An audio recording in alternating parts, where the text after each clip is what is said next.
People think betrayal comes from enemies.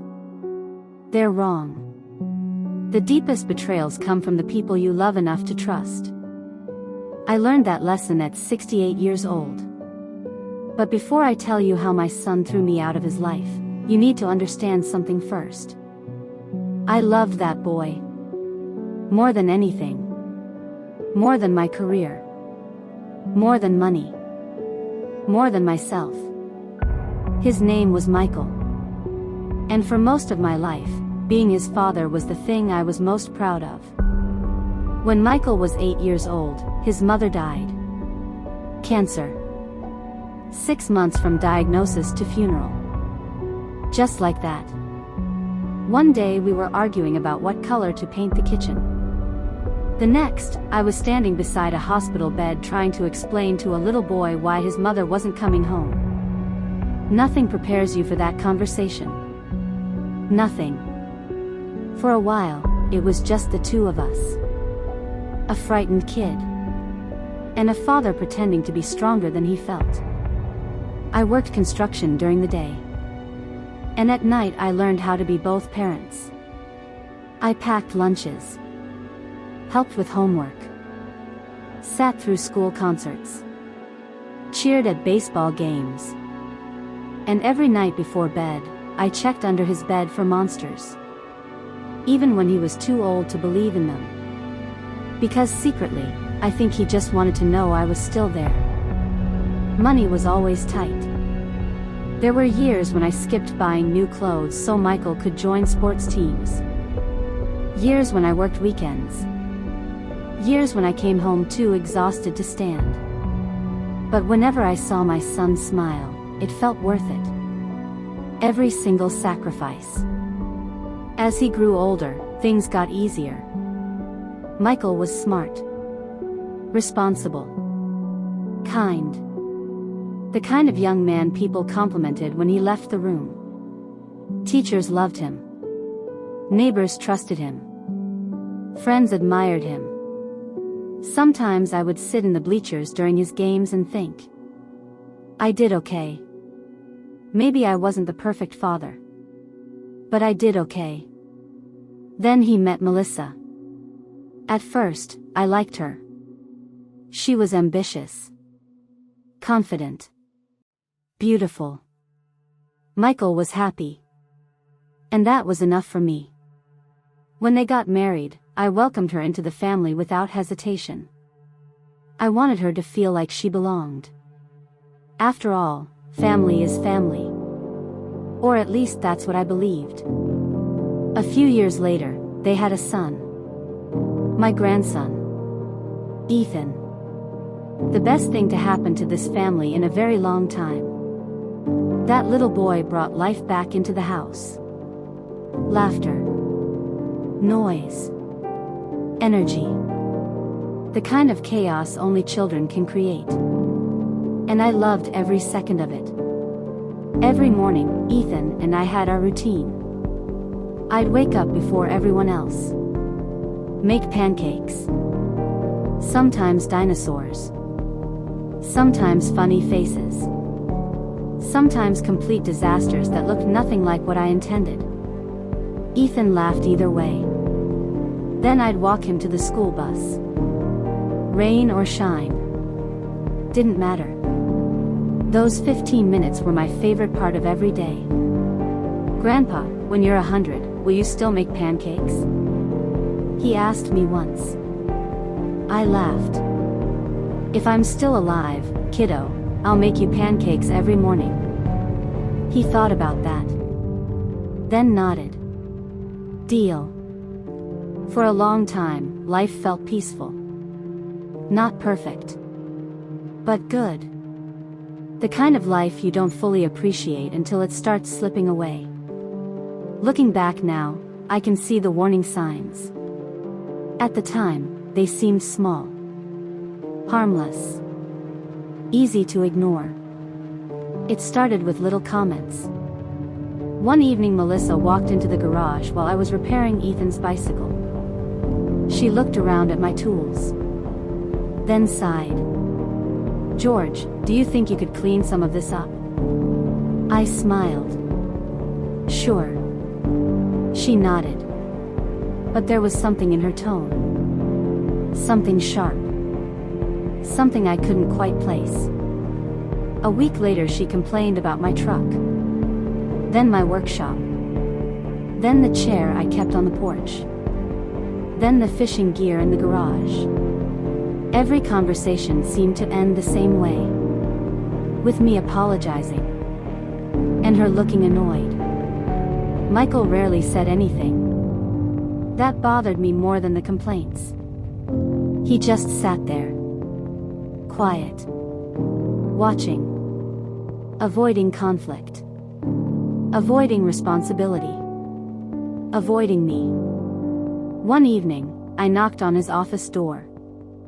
"Everything okay?" I asked. He looked up from his laptop. "Yeah. You seem distant lately." For a second, something flashed across his face. Guilt. Maybe. Then it disappeared. "I'm just stressed, Dad." I nodded. Because I wanted to believe him. The next few months felt different. Not dramatically. Just enough. Family dinners became shorter. Conversations became colder. The house felt less like a home. More like a place where people happened to live together. The only person who hadn't changed was Ethan. He still ran to the door when I came back from fishing. Still asked me 100 questions a day. Still wanted bedtime stories. Still looked at me the same way Michael once had. Like I was someone important. One Saturday afternoon, Ethan and I were building a birdhouse in the backyard. Paint covered both our hands. Neither of us cared. We were laughing when Melissa stepped outside. Her smile vanished the moment she saw us. "George." Her voice was tight. "Can I speak to you for a moment?" Something about the way she said it made my stomach tighten. I handed Ethan the paintbrush. Then followed her toward the house. The moment the door closed behind us, she crossed her arms. "We need to start talking about boundaries." I frowned. "Boundaries? You're becoming too involved." I stared at her. Not understanding. "He's my grandson." "I know that." Her expression remained cold. "But Michael and I need space to raise our own child."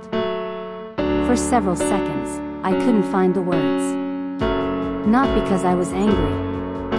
Because I was hurt. Deeply hurt. I had spent years helping that family. Years.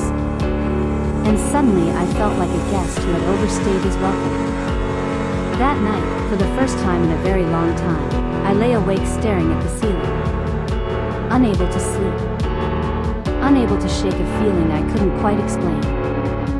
A feeling that something was changing. Something important. Something dangerous. And deep down, I think I already knew where it was leading. I just wasn't ready to admit it. Yet. That night, I couldn't sleep. Melissa's words kept replaying in my mind. "You're becoming too involved." The sentence sounded harmless enough. But something about the way she said it felt different. As if the conversation wasn't really about Ethan.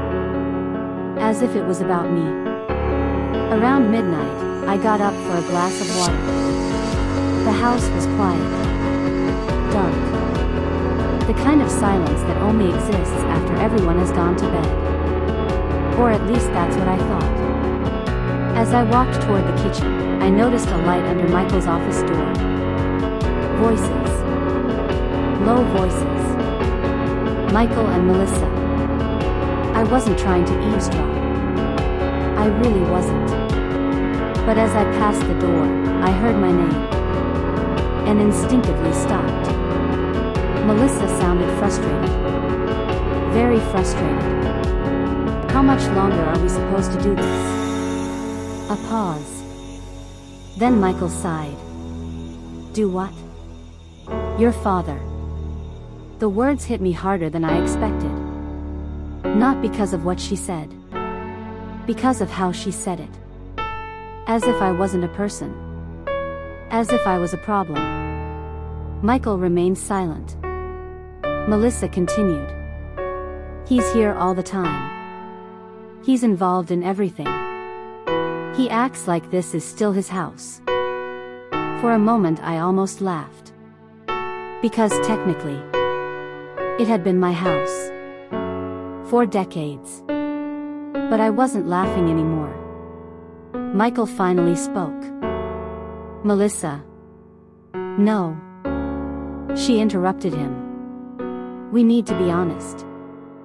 My stomach tightened. He's taking up space. The words echoed inside my head. Taking up space.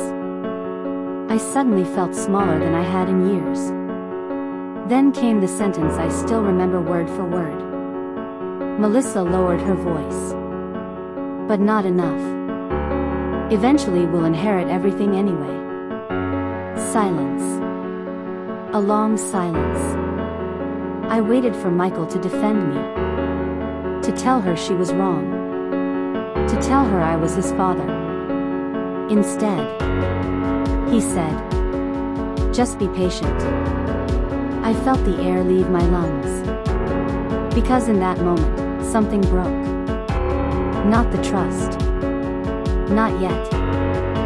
Something deeper. The image I still carried of my son. The little boy who once held my hand crossing the street. The teenager who cried at his mother's funeral. The young man who promised we'd always look after each other. For the first time, I realized that boy might be gone. I quietly walked back to my room. Closed the door. Sat on the edge of the bed. And stared into the darkness. Sleep never came. Instead, memories did. I remembered teaching Michael how to ride a bike.